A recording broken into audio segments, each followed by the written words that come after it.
Hey guys, welcome back to another episode of EverQuest 2.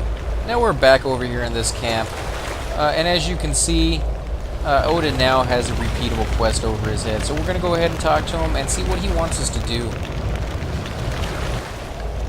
Is it true? Did you really find some crazed crystal man deeper within this chunk of floating rock? It is true, or no, you're as crazy as nut. So it is true. They are made of Valium. I don't know, but they look like it. Amazing. If it isn't one threat to our struggling city, it's another. But just maybe there is something to be gained here. And my response is, oh, what are you thinking? Or, that would be nice. Valium is a prized element.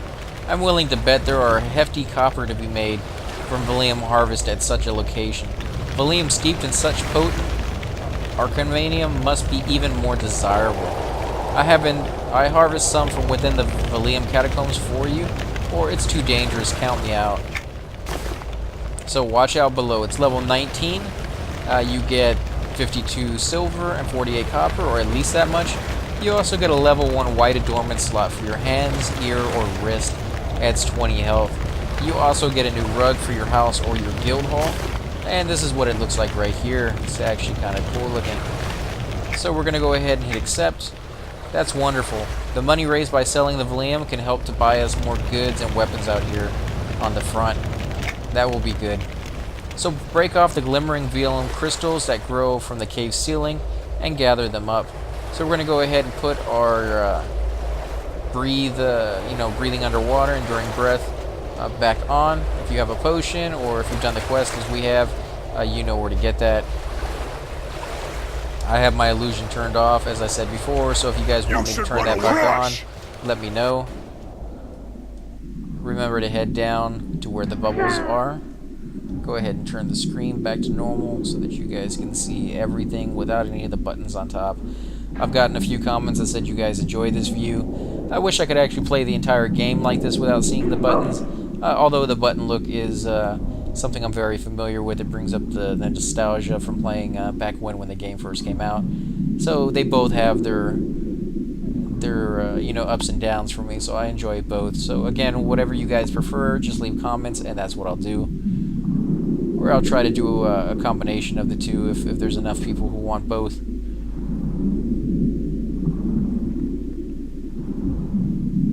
Now this is a very long swim, so if you don't have enduring breath or some kind of underwater breathing token or item that allows you to do that, this will be very dangerous for you. Chances are you're not going to make it. It's a really, really long swim. There is a Roman Rigor roaming around down here on occasion. You may run into him. If you do, you can always just kill him, or you can try to outrun him. In this case, he's pretty close to where dry land is, so I'm probably going to have to just kill him when I get out. And I go ahead and flip back to regular view.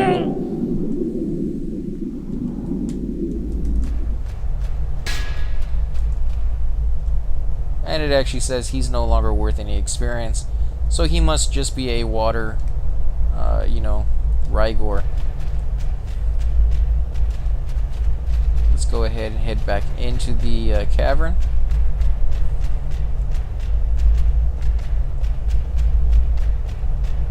And it says I'm looking for Valium crystals that hang from the ceiling, and there appears to be one right there, maybe. No, that's just a vein of Valium, but there's no monsters up in here, which looks like somebody may have just come in here. Somebody may be working on a quest in this area, and it looks like they went that direction, to the left.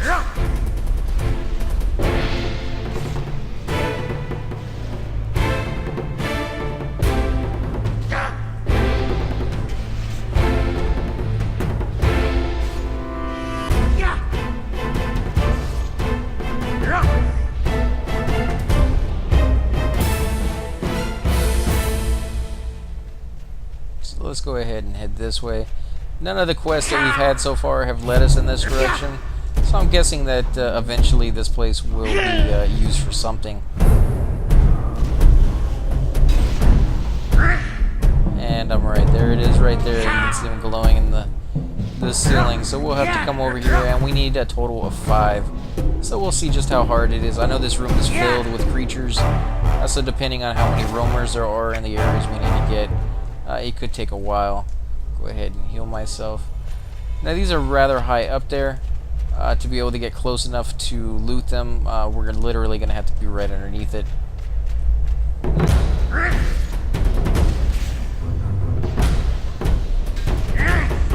This is where a flying mount might come in handy. As you can see, there's the crystal right there, and there's several of them right on the ceiling throughout this room. It will take you a little bit to clear the area so that you can actually get to them, though. So let's go ahead and click on it. And as you can see, your guy actually tossed basically a pickaxe up there, and they fell down to the ground. So now that they're on the ground, we still have to loot them.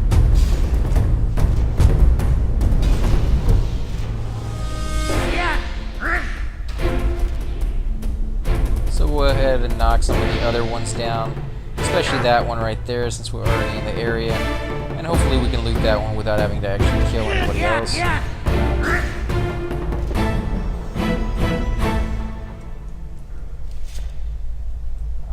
So it disappeared. So apparently you have a certain amount of time to loot it before it pops back up or disappears completely. And you'll see there's the pickaxe. There's the shard. Let's go over here and snag it. Wants us to be a little closer.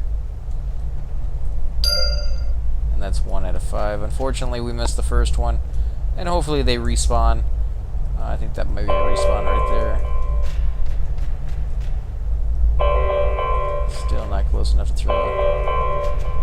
Every time you hear that bell, that's telling me I'm not close enough to interact with that object. Yeah. Yeah.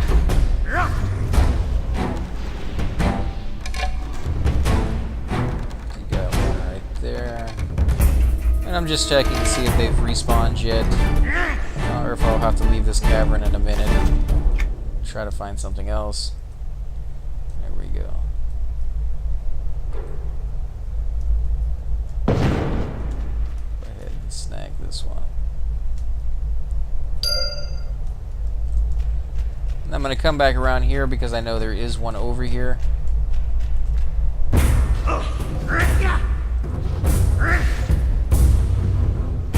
And it's right there. So that will make our third one. If we hadn't wasted the time on the first one and let it despawn on us, we would have gotten 4 just in this cavern.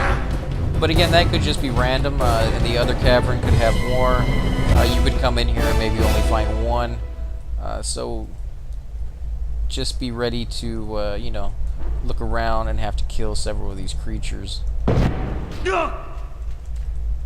Let's see if I can loot it without him getting me. Good, so we at least got it. Yeah. Yeah.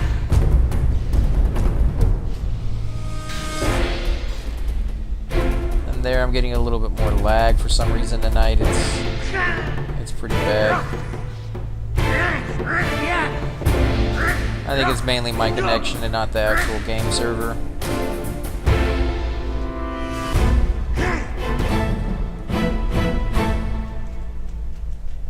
So let's go ahead and head on over to the other cavern.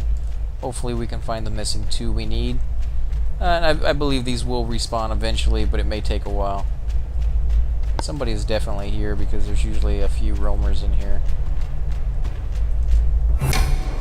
And there you can see there's one up there on the ceiling already.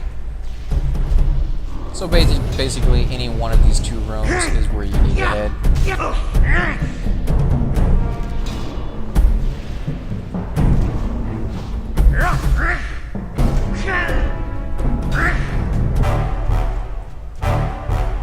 I do like how they put them in like the most inconvenient spots though.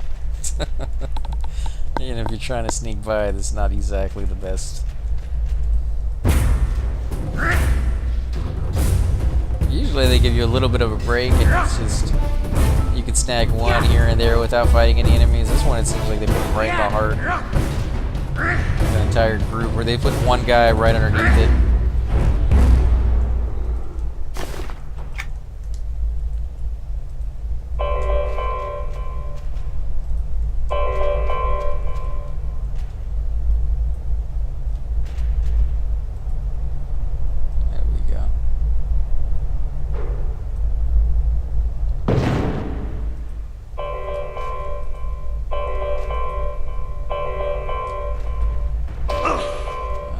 So we ended up getting him.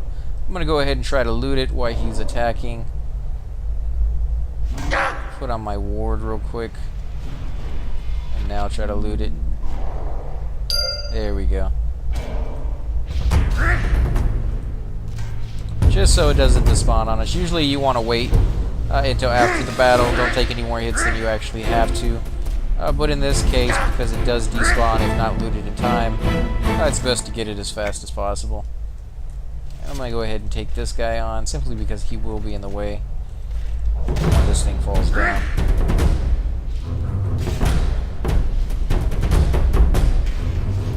Yeah.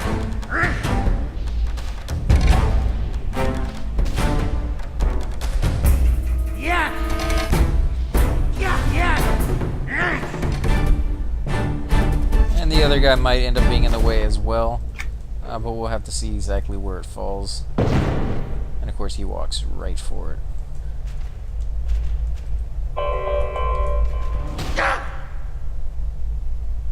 Let's go ahead and cast our ward again. Loot it if we can. There we go.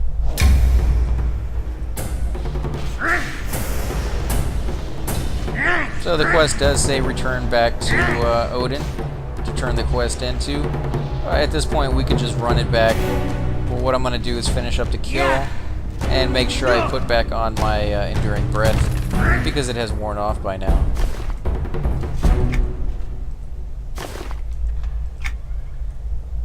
Since I'm going to do that anyways, I'll go ahead and put this spell on. And as you can see, all the spells that are dropping off of the loot is geared towards my character. In the beginning, that was not always the case. You could get any of the spells for any class, and so people were constantly trying to trade, you know, a paladin spell for the necro spell that they wanted, or vice versa. It was kind of nice, but this way I actually prefer a little bit better, because it allows the classes to really just get the spells they want without having to go through all the hassle of basically, you know, trading with other people. But it did add something to the game when you had to do that. It allowed people to interact with each other more often. And unfortunately, in games like this, the interaction between players and other people is really what drives the game. And so when you make things more convenient, people tend not to interact as much as they do when you force them to. You know, it used to be like in EverQuest 1, people would have to go to the common lands or certain areas that were just, they weren't designated, but they just became the hotspot for trading, and people would just sit there, sometimes for hours, trying to sell a specific item. And since you're bored just sitting there, you would make friends, you would talk to other people who were selling stuff, you would look at the other stuff that's being sold, and you would learn stuff about the game, because you really didn't have anything else to do at that time. And now you can just go to the broker, list an item, and then walk away, and, you know, a week later, 2 weeks later, a month later, get the money for it when somebody buys it. And so it really is like a little bit more fast-paced. It's very convenient, but unfortunately, in some ways, I think it's a little bit too convenient, if that makes sense to you guys.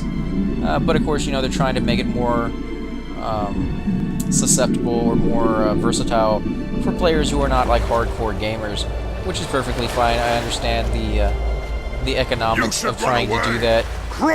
They're trying to compete with like WoW and other games like that, so to each their own. But I kind of like the ways when you force people to interact, because I do very much enjoy grouping with people and learning about where they're from and what they do, and just making friends with people I would never have made friends with other than the game. So there's Odin. gonna run up to him, go ahead and hit the little button to turn it back on, and see what he has to say. Were you able to harvest any of the glimmering Valium from within the Villanoid catacombs? Well, I was, Odin. And here is the quest reward. You went ahead and got the rug, as well as the gem. 84 silver and 94 copper. Go ahead and hit accept. Look how it gleams. I am sure it will help to bankroll our operations here. Thank you. And I tell him you're welcome. Are you willing to return to the Villano Catacombs in order to collect us more glimmering helium? Sure I am. No, I am not. So this is a repeatable quest. You can do it as many times as you want. The same thing as Hilfred. And when I say as many times as you want, a lot of these repeatable quests you can do 15 or 20 times, sometimes more. And then eventually they stop giving you the quest. I don't know if that's the case with this.